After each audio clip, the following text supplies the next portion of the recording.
ስለ ዛሬው የስነ ልቦና ዲስኦርደር አይነት ለማቅረብ ሳስብ ምናልባት አንዳንዶቻችሁ ይሄ አይነት ዲስኦርደር ደርሶባችሁ ተሰቃይታችሁበት ሊሆን ይችላል፣ ለወራት አይደለም ለዓመታት። ወይ ደግሞ አንዳንዶቻችሁ እግዚአብሔር ረድቷችሁ በጊዜ ሂደት ራሱ በራሱ ሂል እያደረገ እየዳነ እየተስተካከለ እየተሻሻለ ሄዶ ሊሆን ይችላል።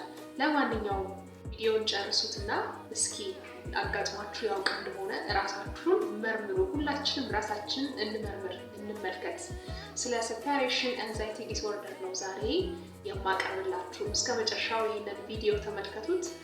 ተስፋ አድርጋለሁኝ ግንዛቤ የምንወስድበት ነገሮችን ቀለል አድርገን እንዳናይ የሚያደርገን ጥሩ መነጽር ነው ብዬ አስባለሁኝ። መልካም ጊዜ ይሁንላችሁ። ለዚህ ቻናል አዲስ የሆናችሁ ገነት እባላለሁኝ። በሙያዬ ሶሻል ሳይኮሎጂስት ነኝ። እንግዲህ ሰብስክራይብ በማድረግ ቤተሰብ እንድትሆኑ በአክብሮት ጠይቃለሁ። መልካም ጊዜ ይሁንላችሁ። በጣም ቅርርብ፣ በጣም ቁርኝት ካለን ሰው ጋራ ለምሳሌ ወላጆች ከልጆች ጋራ፣ ልጆች ከወላጆቻቸው ጋራ፣ ከአያቶች ጋራ፣ ከአክስት ካጎቶች ጋራ ወይም ደግሞ ያንን ጠንከር ያለ ጠበቅ ያለ ቁርኝት ከፈጠሩት ሰው ጋራ የሰው ልጆች ሲለዩ የራሱ የሆነ ጭንቀት አለው፣ የራሱ የሆነ ሀሳብ አለው። ያ ሰው በሄደበት ሁኔታ ወይም በሄደበት መንገድ በሄደበት ሀገር በቆይታ ወይም ባለበት ሁኔታ ከኛ ተለይቶ ባለበት ነገር ምን አይነት ነገር ሊያጋጥመው እንደሚችል መጨነቅ፣ ማሰብ፣ መናፈቅ፣ ያንን የተለየንን በጣም አታችድ የሆነው ሰው ወይም የቤተሰብ አካል ወይም ልጆቻችንን ወይም ወላጆቻችንን ወይም ከኛ ጋር ጥብቅ ቁርኝት ያለውን ሰው መናፈቅ፣ ስለሱ ማሰብ፣ ስለሱ መጨነቅ፣ በተወሰነ መልኩ ከኛ ጋር እንዲሆን መመኘት፣ መፈለግ ኖርማል ነገር ነው ለአዋቂዎች። ለልጆች ደግሞ ሲሆን ለምሳሌ ወላጆች ወደ ስራ ሲሄዱ ማልቀስ፣ ወደ አንድ ቦታ ሲሄዱ ቁርኝታቸው አታችመንታቸው የመጀመሪያው ጊዜ ከእናት ጋር ከዛም ከአባት ጋር ከዛ እያለ ኢንቫይሮንመንቱን እየተቀላቀሉ የሚያውቁት ሰው እየሰፋ ነው እና የሚሄደው የመጀመሪያዎቹን ጊዜያቶች ልጆችም እንዲህ አይነት ባህሪ ያሳያሉ። ተፈጥሯዊ ነው እንዳልኳችሁ። ማልቀስ ሊሆን ይችላል፣ መነጫነጭ ሊሆን ይችላል፣ ከኛ ላለመለየት መፈለግ ሊሆን ይችላል፣ የሀዘን አይነት ስሜት ማሳየት ሊሆን ይችላል፣ ለተወሰነ ጊዜ ማለት ነው። ተፈጥሯዊና ኖርማል ነገር ነው።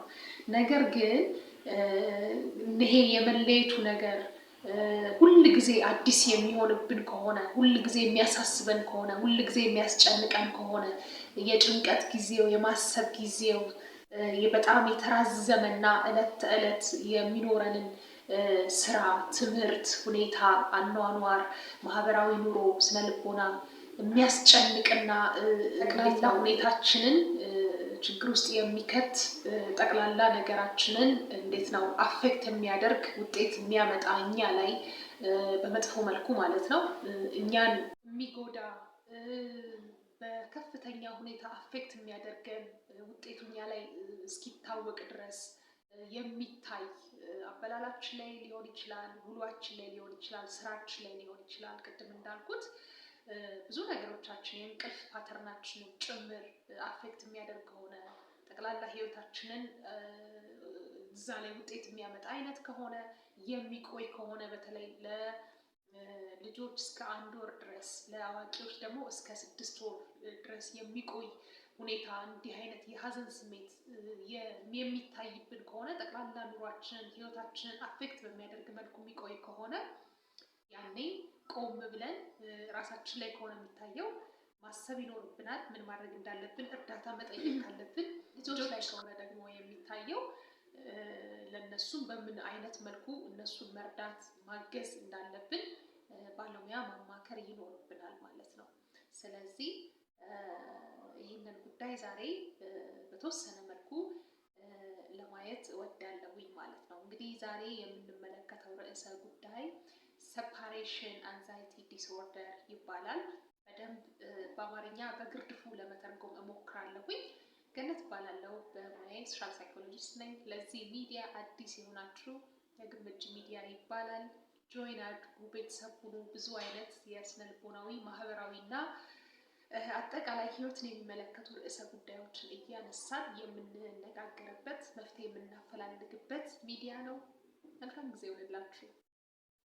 ሴፓሬሽን አንዛይቲ ዲስኦርደር የሚባለው አታችድ ከሆናቸው ከምንወዳቸው ሰዎች ከመለየት ፍርሃት የሚመጣ የአእምሮ መዛባት አይነት ነው በዋነኝነት ማለት ነው። ስለዚህ ከመለየት ጋራ የሚሰማ ስጋት፣ የሚሰማ ፍርሃት፣ ከዛ ቀጥሎ ደግሞ ያሉ ነገሮችና ሁነቶች የሚስተናገዱበት አይነት ሁኔታ ነው ማለት ነው። ስለዚህ እንግዲህ ይሄ አይነት ዲስኦርደር ተከስቷል ወይም ደግሞ ይሄ አይነት የአእምሮ መዛባት አይነት ተከስቷል የምንለው መቼ ነው ብለን መጠየቅ ይኖርብናል። ምልክቶቹንም ማወቅ ይኖርብናል። የመጀመሪያው ነገር አዋቂዎች ላይ ከሆነ እስከ 6 ወር የቆየ ጠንከር ያለ የየዕለት ህይወታቸውን መግፋት በማይችሉበት መልኩ ማህበራዊ የሆነ ስነልቦናዊ ሆነ ፊዚካሊም በሚታይ ደረጃ የሚያጠቃቸው አይነት ሌቭል ላይ ከደረሱ የዛኔ እንግዲህ ሴፓሬሽን አንዛይቲ ዲስኦርደር ያ ሰው ተከስቶበታል እንላለን። ልጆች ላይ ደግሞ ከሆነ እስከ 1 ወር አካባቢ የሚታይ አይነት ሁኔታዎች ካሉ በዚህ ጊዜ ውስጥ የምናያቸው ነገሮች አሉ።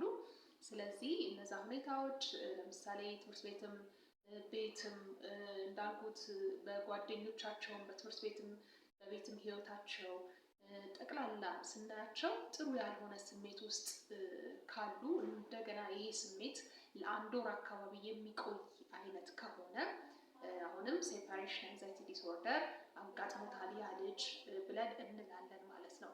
ወደ ምልክቶቹ እንመልከት ወይም ወደ ምልክቶቹ እንሂድ በዋነኝነት እንድንለያቸው ማለት ነው። ምክንያቱም ቅድም እንዳልኩት ይሄ የየዕለት የሆነው ተፈጥሯዊ የሆነው ማሰብ፣ መጨነቅ እንዳልኩት አታችድ ከሆነው ሰው ጋራ ባል ለሚስቱ፣ ሚስት ለባሏ ወይም ወላጅና ልጅ ወይም ልጅና ወላጅ፣ እህትና ወንድም፣ አያቶች ለልጅ ልጆቻቸው ወይም የልጅ ልጆች ለአያቶቻቸው ያላቸው የማሰብ የመጨነቅ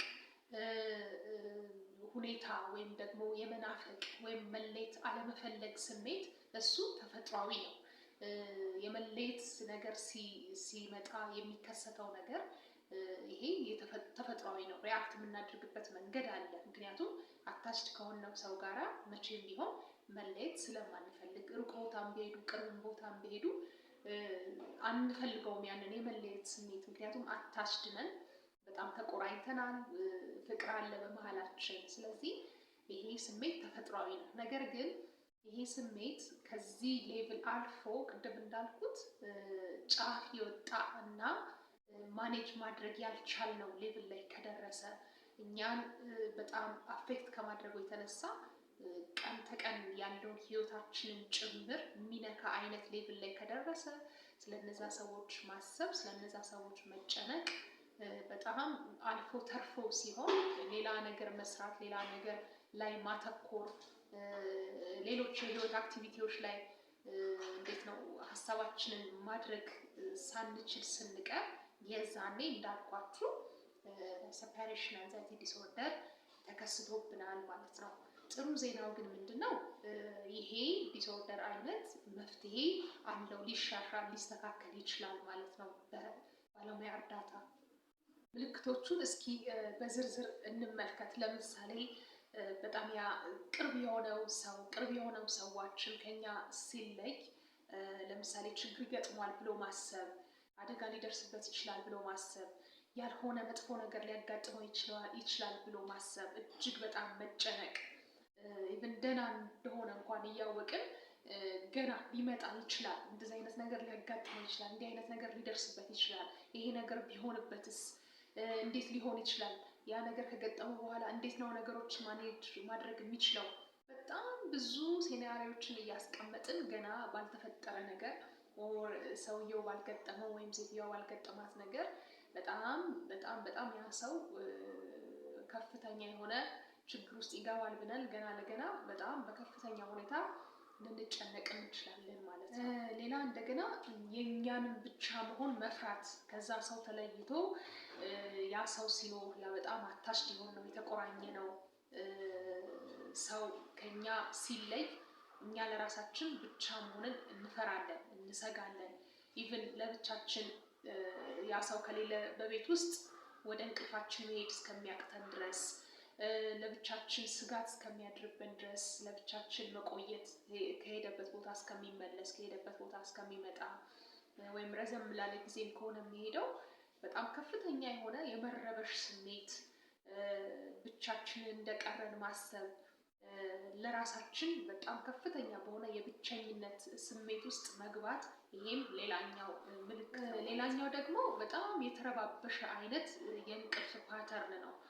በጣም ከመረበሹን ብዛት ቅዠቶች፣ እነዚህ ስለምናስባቸው ነገሮች ያ የምንወደው ሰው ላይ ሀፕን ሊያደርጉ ይችላሉ፣ ሊፈጠሩ ይችላሉ ብለን የምናስባቸው ነገሮች በጣም በብዛት በህልማችን እንደ በቅዠትም እየመጡ በጣም ማስጨነቅ፣ መቸገር፣ ሌሊቱን በጣም በከባድ ሁኔታ ማሳለፍ፣ እንዳልኩት የእንቅልፍ ፓተርናችን እስከሚዛባ ድረስ ማለት ነው። ስለዚህ እነዚህን ነገሮች ስናይ ራሳችንን ማሰብ ማስተዋል ይኖርብናል። እንዴት እየሆንን እንደሆነ ኦብዘርቭ ማድረግ ራሳችንን ይገባናል ማለት ነው። ወይም ደግሞ እኛ ራሳችን ልንጠፋ፣ እኛ ራሳችን ችግር ሊደርስብን ይችላል።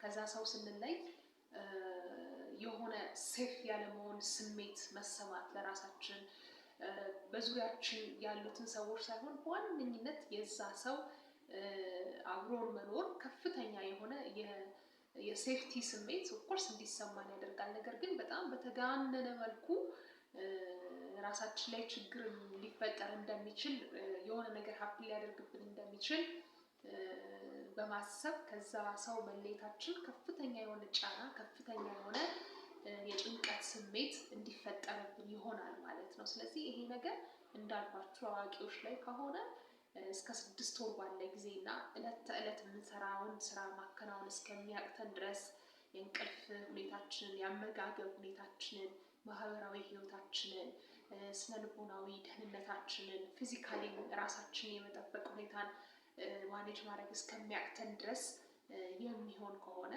እንግዲህ ራሳችንን መመርመርና የባለሙያ እርዳታ መጠየቅ ያሻናል ብዬ አስባለሁኝ።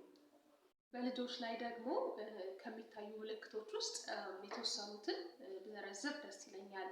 የመጀመሪያው ነገር ፍላጎት ማጣት፣ ደስታ ሊሰጧቸው የሚችሉ ነገሮች ራሱ ቢቀርቡላቸው ፍላጎት ማጣት፣ ደስተኛ አለመሆን፣ ናፍቆትን ማሳየት፣ ቁጣ፣ አግሬሲቭ መሆን፣ በጣም ምንም አይነት ነገር ሴንስ ሊሰጣቸው አለመቻል፣ እንዲሁም ደግሞ አትኩሮትን ማጣት፣ በከፍተኛ ሁኔታ አትኩሮትን ማጣት ሊከሰትባቸው ይችላል። በትምህርታቸው ጠቅላላ ባላቸው ከሌሎች ሰዎች ጋር ባላቸው መስተጋብር ወይም ደግሞ ከሌሎች ሰዎች ጋር ባላቸው ነገር ጥሩ አይነት ነገር አለመሰማት፣ ፊሊንጋቸው ጠቅላላ ጥሩ አለመሆን፣ ስሜታቸው ጥሩ አለመሆን፣ እነዚህ ነገሮች ከታዩ እና እነዚህ መታየት ብቻ አይደለም። ለምሳሌ እንዳልኩት ቅድም ወደ ስራ ወላጆች ሲሄዱ ወይ ወደ አንድ ቦታ ወላጆች ሲሄዱ የሚሰማቸው ተፈጥሯዊ የሆነው የመለየት ማልቀስ ሊሆን ይችላል። ከዛ መለየት አለመፈለግ ሊሆን ይችላል እንዳልኩት እና የቆይታ ጊዜው ነው እንግዲህ አሁን የሴፓሬሽን አንዛይቲ ዲስኦርደር ይዞታል ወይም አልያዘውም አንድ ልጅ ለማለት የቆይታ ጊዜው ነው። ይሄ አሁን ቅድም ያልኳችሁ የሚታዩ ሲምፕተሞች ለአንድ ወርና ከዛ በላይ ከሆነ የሚታይባቸው ወይም መሻሻልን ካላሳዩ እንግዲህ እንዲህ አይነት ችግር አጋጥሟቸዋል ማለት ነው እና የባለሙያ እርዳታ ስለሚያስፈልጋቸው ወይም ሊያስፈልጋቸው ስለሚችል ባለሙያን ማማከር መልካም ነው ብዬ አስባለሁኝ። ሰላም ጤና ይስጥልኝ። እንዴት ናችሁ? ገነት እባላለሁኝ። በሙያዬ ሶሻል ሳይኮሎጂስት ነኝ። እንግዲህ ለዚህ ሚዲያ አዲስ የሆናችሁና ዛሬ ገና ቪዲዮ የደረሳችሁ ቤተሰቦች ካላችሁ ሰብስክራይብ በማድረግ እንድትጀምሩ በማክበር ጠይቃለሁኝ። ለእናንተ በጣም ትንሽ ነገር ነው፣ ለእኔ ግን በጣም ያበረታታኛል ማለት ነው። በዚህ ሚዲያ እንግዲህ የማይነሱ ማህበራዊ፣ ስነልቦናዊ የህይወት ጉዳዮች አይኖሩም። በተቻለ መጠን እንነጋገርባቸዋለን፣ ግንዛቤ እንፈጥርባቸዋለን፣ መፍትሄም እናፈላልጋላቸዋለን። ስለዚህ ለዚህ ሚዲያ እንግዲህ አዲስ የሆናችሁ ሰብስክራይብ አድርጉ። መልካም ጊዜ ይሆንላችሁ።